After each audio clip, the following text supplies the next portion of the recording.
Hey guys, you all know me as a host of Maharajas of Scale, a podcast where I host amazing founders and business leaders who have founded and scaled startups big in India.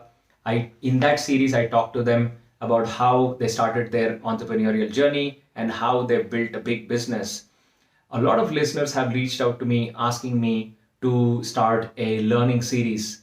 And then I realized that what can we do from a learning perspective when there is an ocean of content out there? And I realized that there is a lot that we could learn from business leaders. A lot of content is centered around very famous personalities, and there's a lot of interpretation. But there are a lot of amazing business masters. I want to call them business masters who can help us live a full life. But the question is, what is a full life? A full life is one when we have managed to earn a living and wealth for ourselves. We've given back to society immensely, empowered thousands of people who have unique talent, created an impact during our own lifetimes, and left a legacy of institutions and individuals that have managed to keep our dream and fire alive. But how does one live a full life?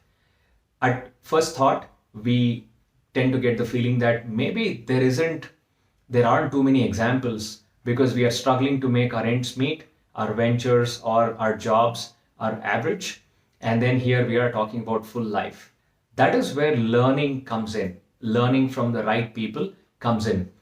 There is something called as mirroring, which is an amazing trait that human beings actually have innately. So for instance, if you've been a child and today you're a teenager, you will understand that you've mirrored a lot of qualities of the people that you idolized. It could be a father, it could be a mother, or it could be another idol.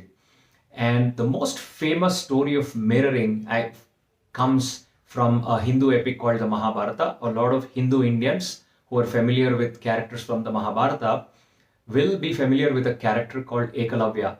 Ekalavya wanted to be an archer, but he was not from the warrior clan or the Kshatriya clan. He sought out Dronacharya, who actually spurned him. And he just kept an image of Dronacharya and constantly thought how Dronacharya might teach him.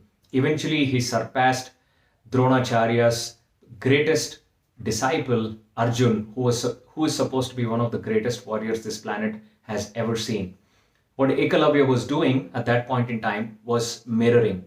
Science has actually proven that if you choose an idol and you mirror your traits and behaviors and ideals and ethics, you will actually do way better than if those people were beside you.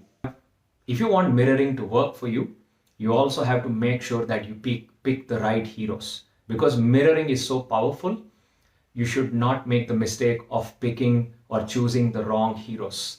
Pick people who have a fuller life, who have had a wider vision, a broader heart, and have changed society for the better. Today in India, if we are in a state of chaos, the reason is because of lack of leadership and the lack of idols. So with that background, let's dig in. Let's understand how can we imbibe their traits.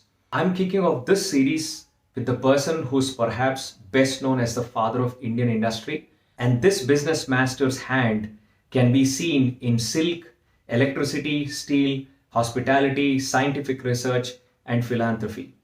The business master and stalwart that we are talking about today is none other than Jamshedji Narsarwanji Tata or J.N. Tata, who is also the founder of the Tata Group. What are the personal traits of J.N. Tata that we can imbibe? Remember, this is about imbibing the traits of these business masters. J.N. Tata was an immense reader. His favorite pastime was to retire to his library of over 2,000 books after finishing his meals. His reading habit made him a vast storehouse of knowledge and an authority on virtually every single topic.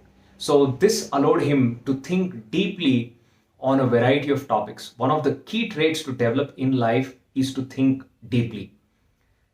He was a pragmatic or a practical person and a person of science. When the bubonic plague hit Mumbai in the 1890s and had a death rate of over 91%, a Russian surgeon and a scientist actually came up with a vaccine. Very similar to a lot of vaccine naysayers that we see today. There were a lot of vaccine naysayers at that point in time. And similar to the rumors that we hear today, there were a lot of rumors about side effects such as chickenpox and polio that was supposed to be caused by that plague vaccine. Jamshedji actually stood up and then said he would get vaccinated first. Because of his reading background, he read copious amounts of literature about the science and the research behind that vaccine. Not only did he get himself vaccinated, he also got his family and his employees vaccinated. He also put his name and his money muscle behind, and the Russian scientist and surgeon who actually came up with the vaccine eventually became the force behind a research lab that was founded in Mumbai. So he was a person of science and he was a practical person. He was an unstoppable businessman, and an unstoppable businessman is one who is persistent, who has a large vision, who doesn't give up in spite of all the hurdles that he actually encounters. He constantly dreamt up ideas. He bought clothing mills, the Empress mills, the Swadeshi cotton mills, the Taj Mahal hotel, Tata Steel. All of these were his ventures. While most of ideas and ventures he started succeeded, he never ruminated on the ones where he actually failed, the ones that never took off. He was quick to pull the plug and actually move on to the next venture. He had a bold vision and he was persistent. He sought out the world's best talent for his ventures. For instance, Tata Steel and the Nagpur hydroelectric project. There are a couple of fascinating stories behind Tata Steel. There was no steel plant in India, and Tata Steel was the first steel plant that was to be established in India. When he discussed the idea of establishing a steel plant, a lot of senior British officers such as the Viceroy and the Secretary General poo-pooed the idea. They dissed the idea because India at that point in time was not an industrial nation. It didn't have any factories. It did not really produce anything with the help of machines. But J.N. Tata, or Jamshedji Tata, was actually persistent. He traveled across the country, picked up samples of ores to see what their iron ore content was.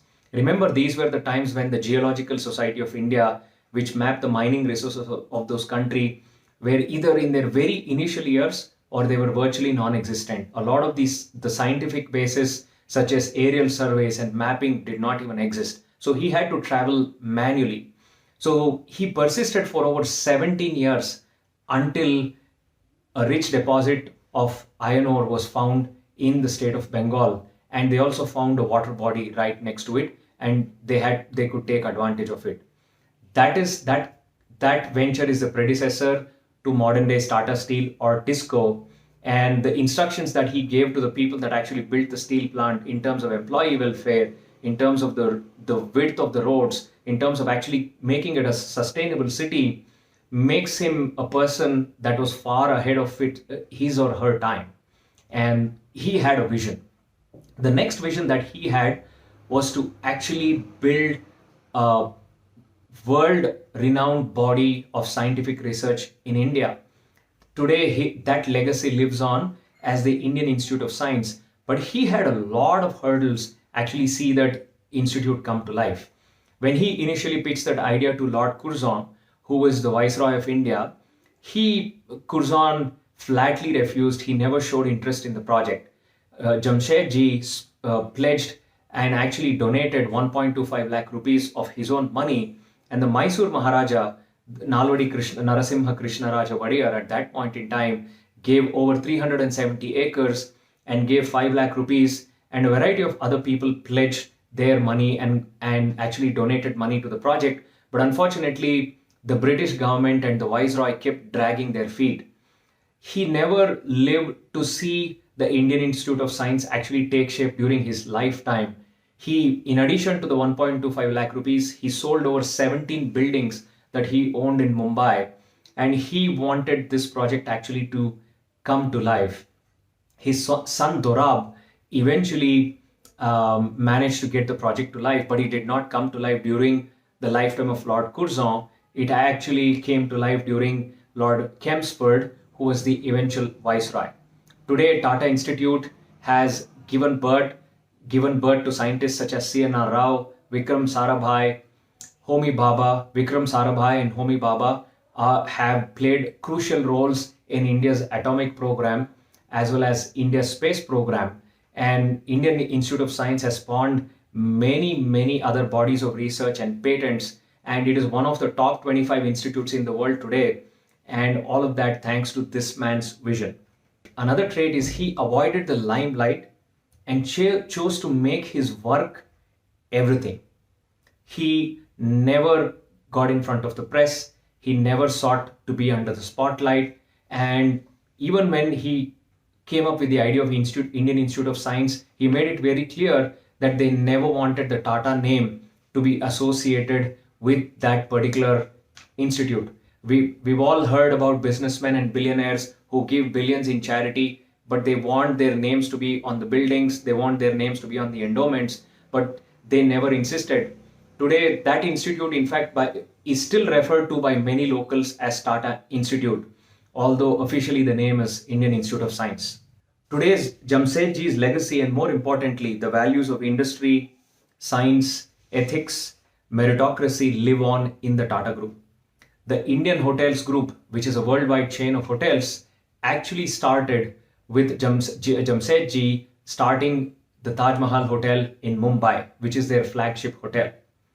While his legacy and contribution is immense, his greatest legacy is about industriousness, patriotism, values, morals, ethics, and thinking about the society and the nation at large.